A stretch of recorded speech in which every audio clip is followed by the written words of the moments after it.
Kemarin banyak yang tanya, Kak, Sony A6000-nya masih ready nggak disewa buat besok? Kak, Sony A6000-nya lebih bagus mana sih sama? Lalu yang nggak kalah banyak, Kak, Sony A6000 masih worth it nggak sih untuk kita beli di tahun 2021? Nah, makanya untuk lebih detailnya kita jawab melalui video ini.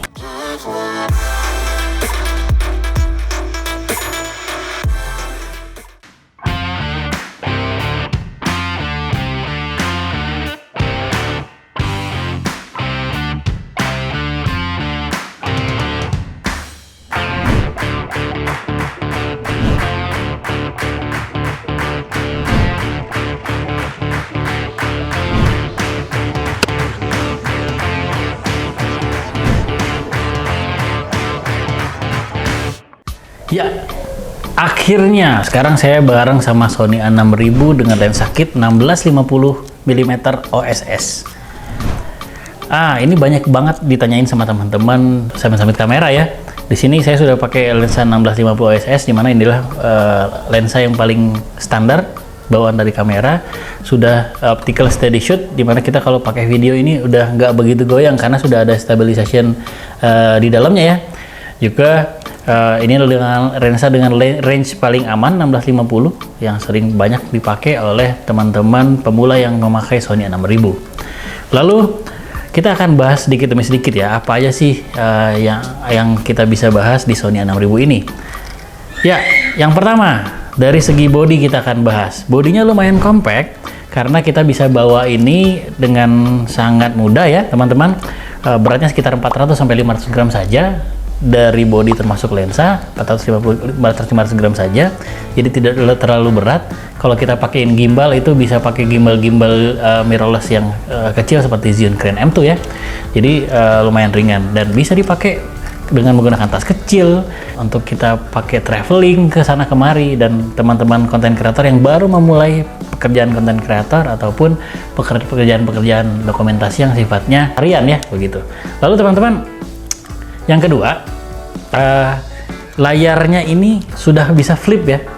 Sudah bisa flip, jadi kalau teman-teman lakukan untuk low angle, kita bisa gunakan flipnya.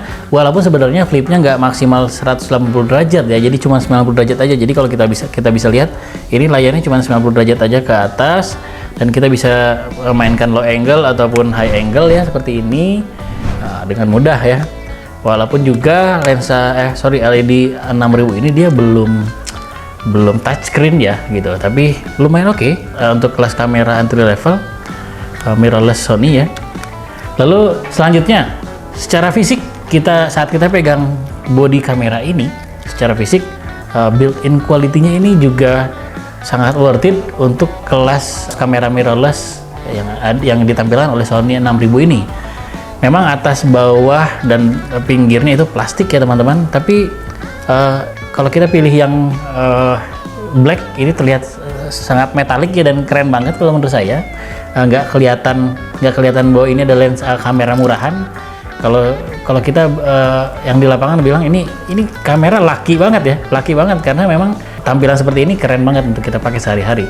Lalu di sini juga gripnya, yang ada body grip yang di sebelah kanan, saat kita pegang lensanya juga enak banget untuk kita pegang ya.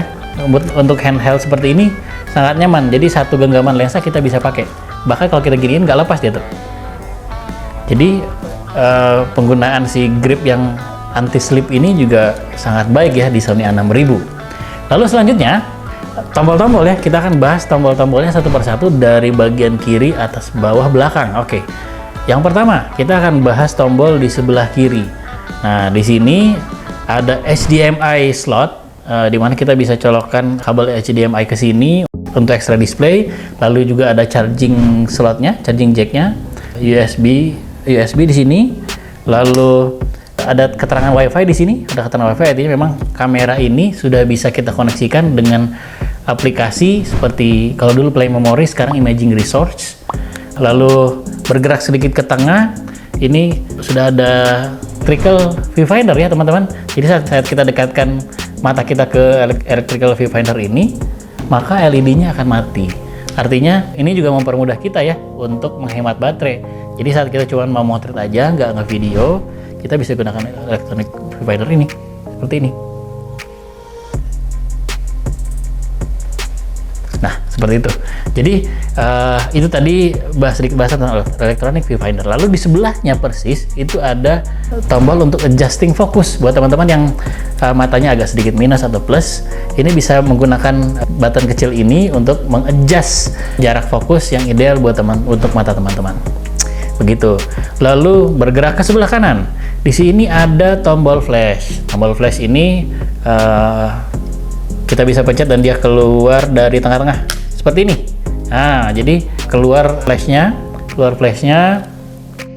Ini standar sekali untuk add-on saja buat teman-teman yang tidak yang tidak biasa pakai in-house atau internal flash, bisa pakai external flash lagi. Terutama buat teman-teman yang kerja biasanya punya extra flash ya di atasnya ya, ditaruh di hot shoe-nya gitu. Lalu bergerak ke sebelah kanan lagi ada tombol menu. Tombol menu ini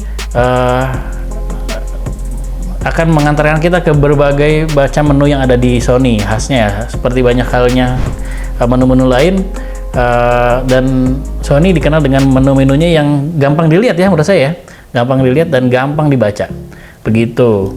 Lalu di sini sebelah kanan ada tombol AEL untuk exposure holder, jadi untuk menahan exposure dengan tingkat tertentu. Lalu di bawahnya ada tombol FN atau function. Tombol function ini juga sebagai shortcut ya, kalau kita mau melihat flashcom, lalu ada flash mode, lalu drive mode, ada ISO, ada metering mode, white balance dan lain sebagainya. Kita bisa gunakan event sebagai shortcut ya, gitu. Lalu di sini ada rotating button ya, di sini ada tombol display di bagian atas, ISO di bagian kanan, ada drive mode di sebelah kiri, dan di bawah ada pengatur exposure ya. Dan yang paling bawah ada tombol preview di sebelah kiri, lalu di sebelah kanan ada tombol C2. C2 ini atau custom 2 ya teman-teman. Tombol ini bisa teman-teman gunakan untuk mengcustom tombol apapun, misalkan mau mengganti menjadi ISO, menjadi shutter speed dan lain sebagainya ya. Bisa diatur di C2 ini. Lalu C2 ini juga biasa difungsikan sebagai tombol delete jika dia ada di mode preview. Oke, nah masih di area depan, kita bergerak ke yang paling kanan. Ini sebenarnya yang saya kurang suka nih teman-teman. Ada tombol recording di sini. Dia nyumput di sini nih. Dia bersembunyi di sini. Tombol recording buttonnya ada di sebelah kanan dengan khas dengan black with the red dot ya. Di sini taruhnya. Tapi menurut saya ini cukup susah ya. Kalau biasanya kan kalau kita recording itu ada di telunjuk atau ada di jempol ya. Tapi saat kita gunakan seperti ini untuk mengholding kamera, dia ada di tengah-tengah jari kita. Jadi sebenarnya kita harus menggeser sedikit jempol kita dan boom, merecording. Tapi memang ini membuat videographer agak khawatir karena biasanya ditaruh di awal jadi agak shaky tuh biasanya detik-detik awal. Jadi biasanya videographer mengorbankan beberapa detik awalnya untuk merecord video dari Sony A6000 ini. Begitu. Lalu kita bergerak ke paling atas ya. Kita bergerak ke paling atas. Di sini ada dial button.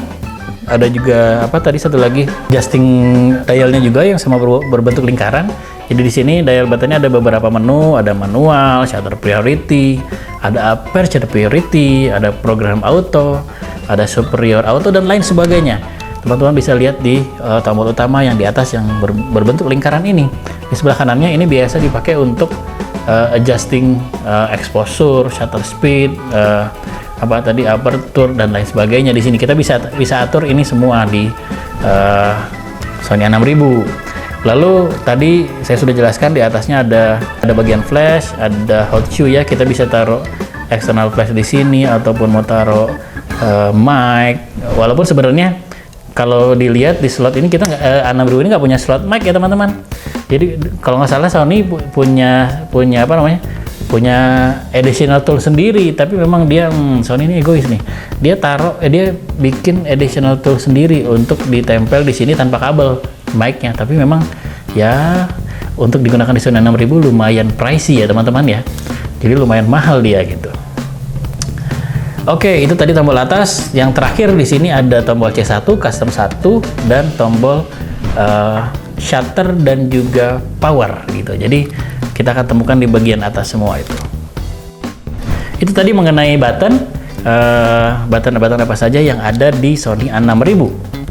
Nah, sekarang teman-teman kita listing apa aja sih kelebihan dari Sony A6000 yang saya pegang ini. Yang pertama, image quality. Jadi, Sony A6000 yang saya pegang ini punya kualitas gambar 24,3 megapiksel. Dan ini merupakan salah satu kamera dengan kualitas gambar yang lumayan bagus dengan kamera sekelasnya ya. Yang lain masih dengan yang setara masih di bawah 20 atau 20 sekian atau 24 pas. Ini 24,3 megapiksel.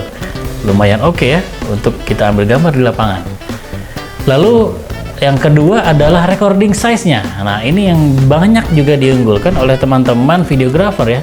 Recording size-nya kamera Sony A6000 ini bisa merekam gambar sampai Full HD dengan, nah ini yang penting, dengan kerapatan gambar 60 frame per second. Jadi teman-teman bisa ambil kondisi Full HD dengan kondisi gambar 60 fps. Nah, biasa teman-teman yang sekarang gaya editingnya pakai speed ramping, pakai slow motion. Nah, ini si 60 fps ini sangat berharga untuk digunakan di video-video zaman sekarang. Lalu apalagi keunggulannya? Lalu keunggulan yang lain adalah fokus poinnya. Ada 179 fokus point dari kamera Sony A6000 ini.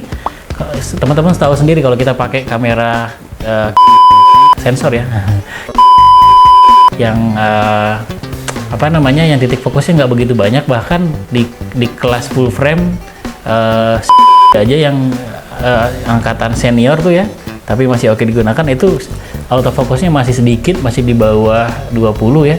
Sedangkan ini sudah 179. How you can imagine betapa mudahnya kita mengambil gambar, tidak khawatir untuk tidak fokus ya saat kita gunakan mode sport atau kita lagi gunakan apa namanya autofocus dari video yang tadi kita gunakan. Itu 179 fokus point itu membantu kita agar gambar kita tidak miss fokus.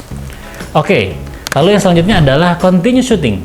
Continuous shooting dari kamera Sony A6000 ini bisa sampai 11 frame per second ya. Jadi dalam satu detiknya saat continuous shooting bisa sampai 11 gambar ya dalam satu detik.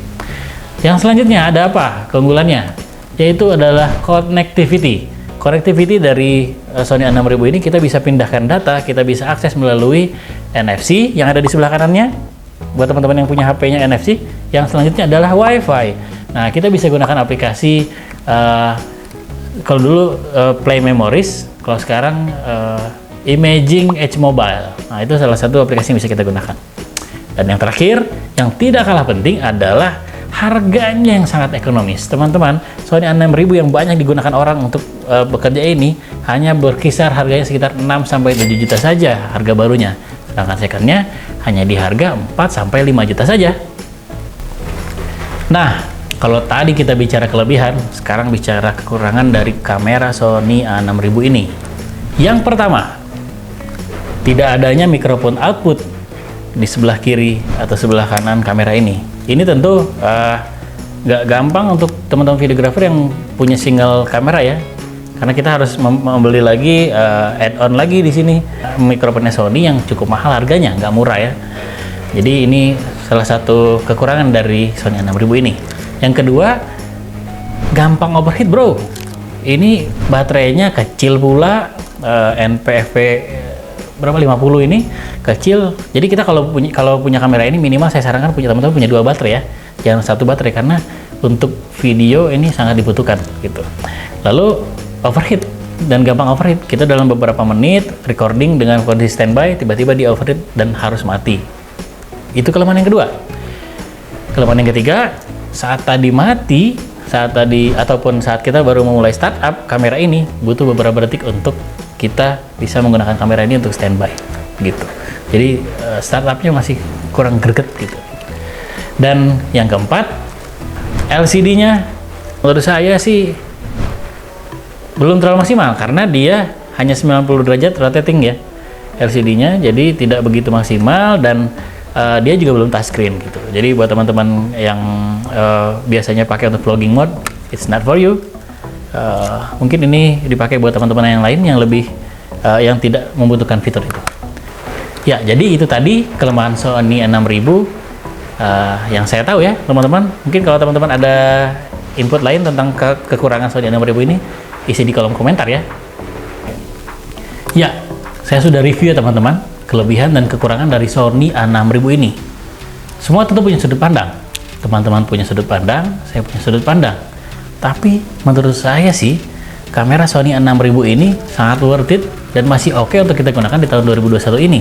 Dengan berbagai kelebihan tadi saya ceritakan ke teman-teman. Tapi kalau teman-teman punya sudut pandang lain, jangan lupa isi di kolom komentar ya. Biar saya tahu, biar semua teman-teman yang nonton video ini tahu juga ya. Oke teman-teman, itu saja review Sony A6000 dari saya. Jangan lupa like, comment, dan subscribe.